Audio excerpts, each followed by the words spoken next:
Dear Esther, the morning after I was washed ashore, salt in my ears, sand in my mouth, and the waves always at my ankles, I felt as though everything had conspired to this one last shipwreck. I remembered nothing but water, stones in my belly and my shoes, threatening to drag me under to where only the most listless of creatures swim.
There was once talk of a wind farm out here, away from the rage and the intolerance of the masses.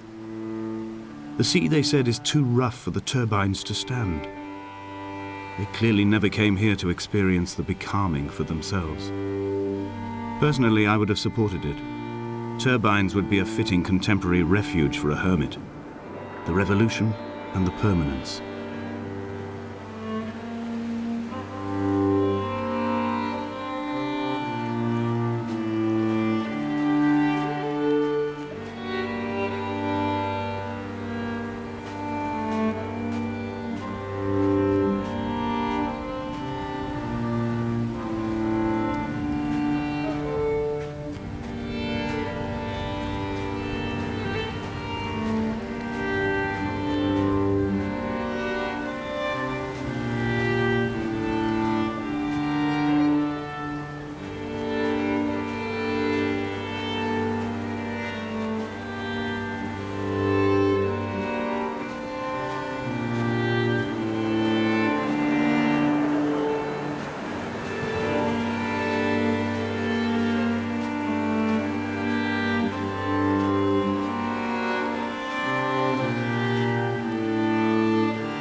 I have found the ship's manifest, crumpled and waterlogged under a stash of paint cans. It tells me that along with this present cargo, there was a large quantity of antacid yogurt bound for the European market. It must have washed out to sea. God knows there are no longer gulls or goats here to eat it.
The mount is clearly the focal point of this landscape. It almost appears so well placed as to be artificial. I find myself easily slipping into the delusional state of ascribing purpose, deliberate motive to everything here. Was this island formed during the moment of impact? When we were torn loose from our moorings and the seatbelts cut motorway lanes into our chests and shoulders, Did it first break surface then?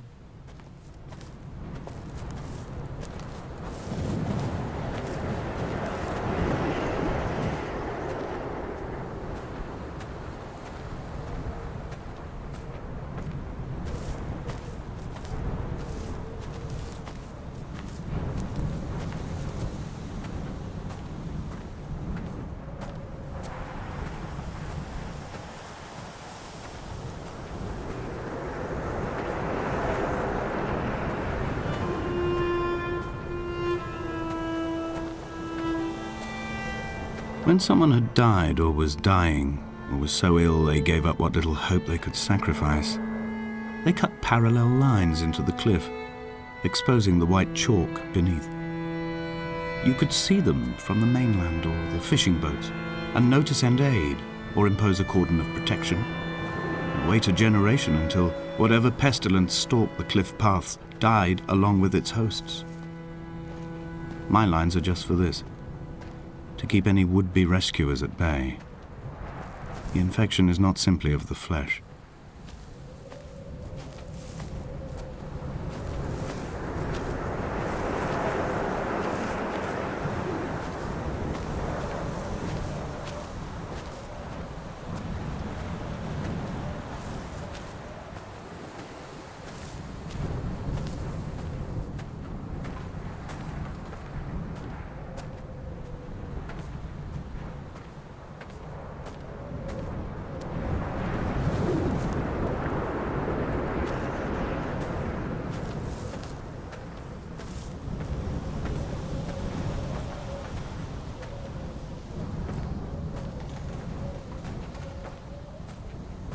They were God-fearing people, those shepherds.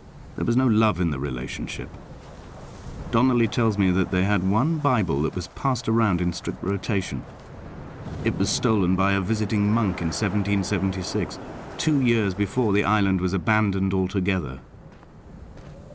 In the interim, I wonder, did they assign chapter and verse to the stones and grasses, marking the geography with a superimposed significance that they could actually walk the Bible and inhabit its contradictions?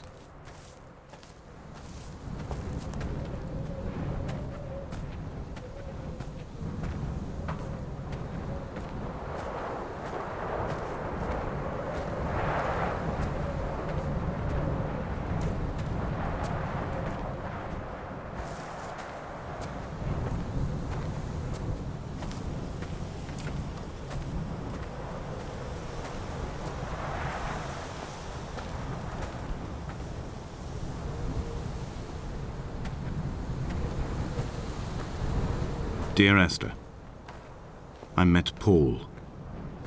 I made my own little pilgrimage. My Damascus, a small semi-detached on the outskirts of Wolverhampton. We drank coffee in his kitchen and tried to connect to one another. Although he knew I hadn't come in search of an apology, reason or retribution, he still spiraled in panic, thrown high and lucid by his own dented bonnet. Responsibility had made him old. Like us, he'd already passed beyond any conceivable boundary of life.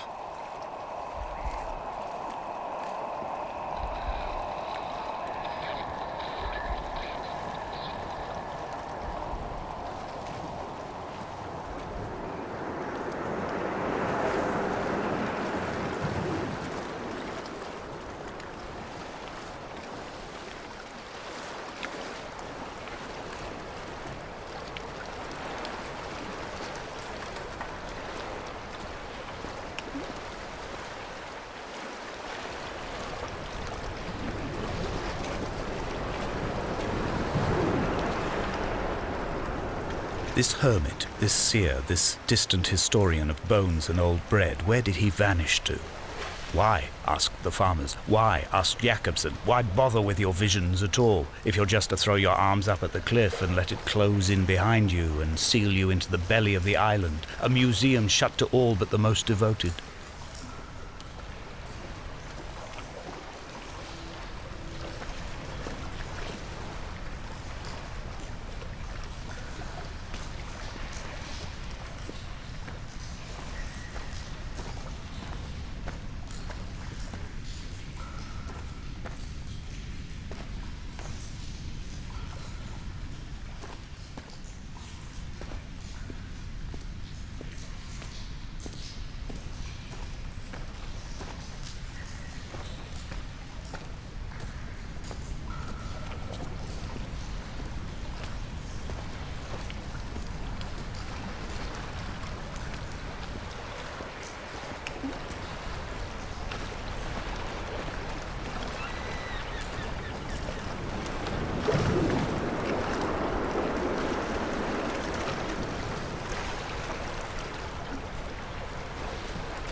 The vegetation here has fossilized from the roots up. To think they once grazed animals here, the remnants of occupation being evidence to that.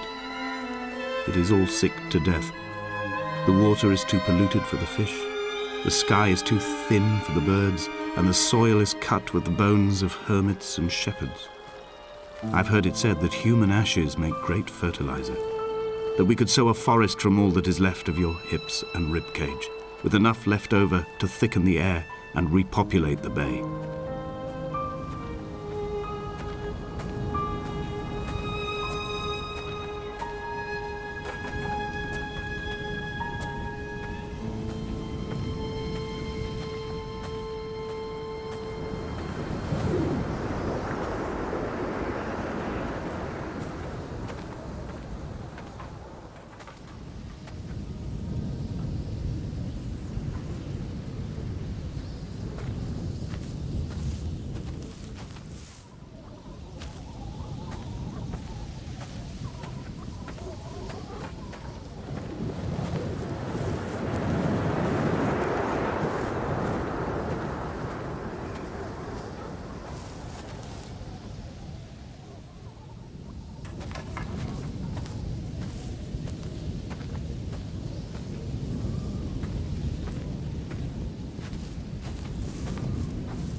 Dear Esther, I have now driven the stretch of the M5 between Exeter and Bristol over 21 times. But although I have all the reports and all the witnesses and have cross-referenced them within a millimetre using my Ordnance Survey maps, I simply cannot find the location. You'd think there would be marks to serve as some evidence. It's somewhere between the turn-off for Sanford and the welcome brake services, but although I can always see it in my rear-view mirror, I have as yet been unable to pull ashore.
There must be a hole in the bottom of the boat.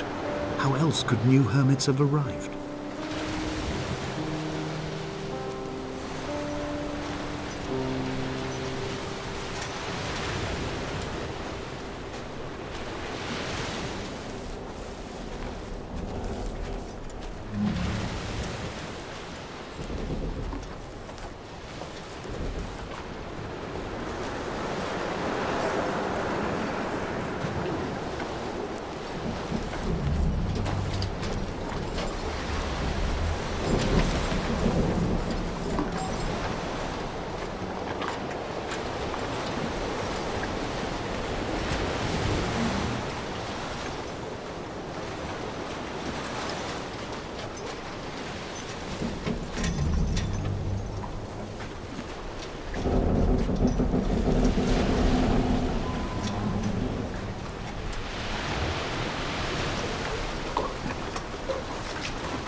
All night the boy has kept me lucid.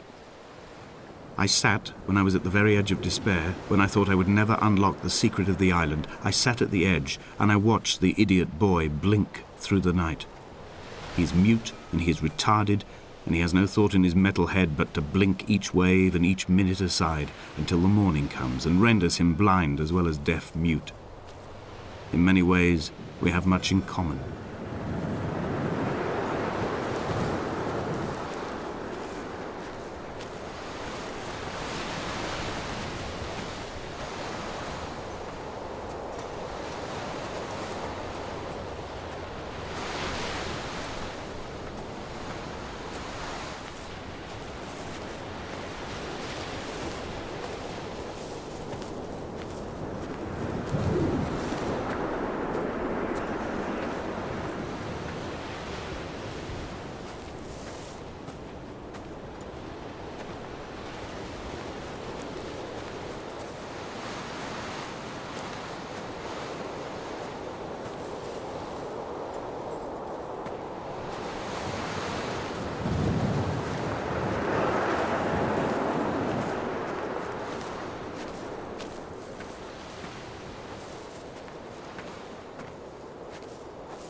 I had kidney stones and you visited me in the hospital.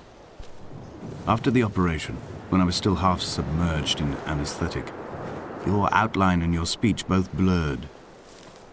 Now my stones have grown into an island and made their escape, and you have been rendered opaque by the car of a drunk.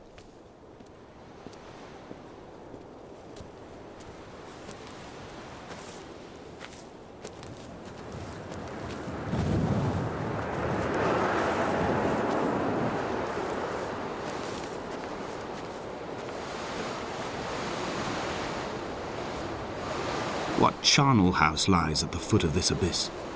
How many dead shepherds could fill this hole?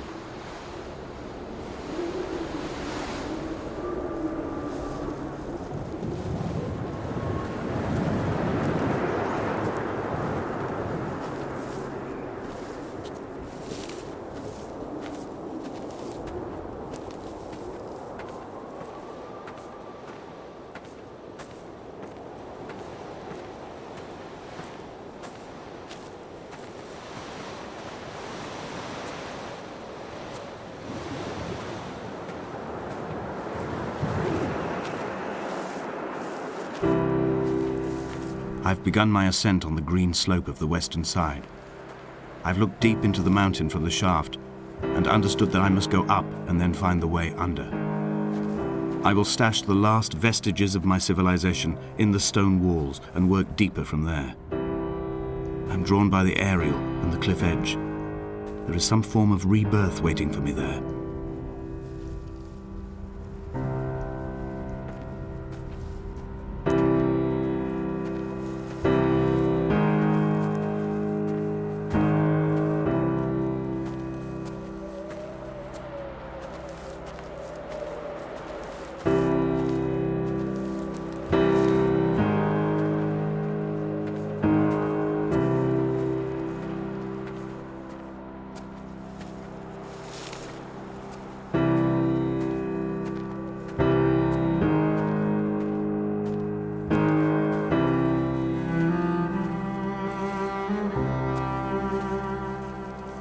The bothy was constructed originally in the early 1700s. By then, shepherding had formalized into a career.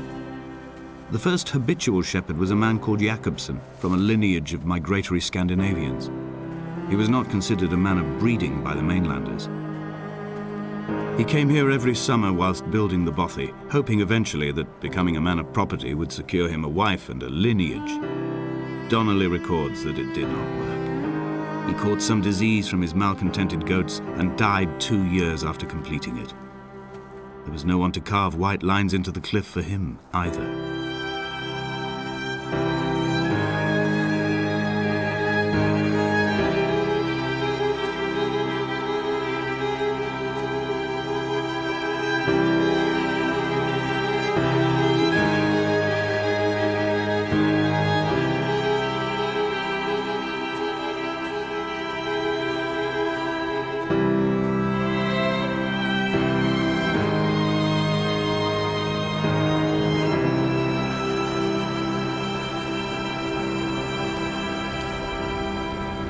When the oil lamps ran out, I didn't pick up a torch, but used the moonlight to read by. When I've pulled the last shreds of sense from it, I will throw Donnelly's book from the cliffs and perhaps myself with it. Maybe it will wash back up through the caves and erupt from the spring when the rain comes, making its return to the hermit's cave. Perhaps it will be back on the table when I wake. I think I may have thrown it into the sea several times before.